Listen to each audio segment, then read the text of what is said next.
Field tests show that the best clothing system for the outdoor is the 3-layer method. The 3-layer method allows for maximum heat retention and cooling efficiency in all weather environments, and also great flexibility being able to adapt to those ever-changing conditions.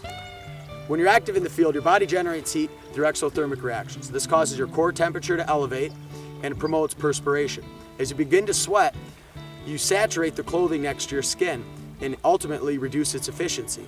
As the temperature then decreases or your activity level drops, this wet clothing becomes a cooling system and leads you to become hypothermic.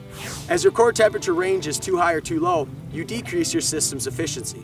A high core temperature causes you to feel very lethargic and lose large amounts of water and salts through sweat. A low core temperature will cause your body to burn calories at a much higher rate.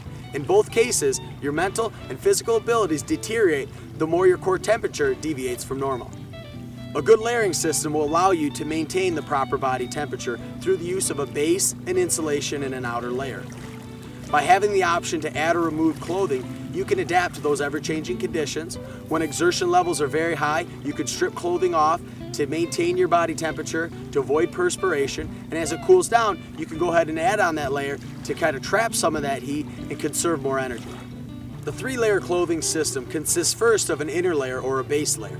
This layer is specifically designed to wick moisture away from the skin towards those outer layers of clothing. This layer may be worn by itself if weather and temperature permits. The second layer of clothing is your middle layer. This is your insulation layer, having the purpose of making dead air space. This dead air space traps the heat from leaving your body into your natural surroundings. The third layer is your outer layer. This is your protective layer, not allowing wind, rain, and moisture to penetrate into that insulation layer, ridding you of heat.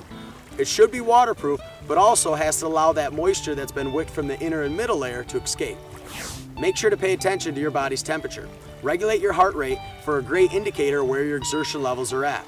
Don't wait till you become overheated. Think ahead and be ready for a layering change. By incorporating a good layering system and regulating your body temperature, you'll be able to conserve much more water and much more energy while on your hunt.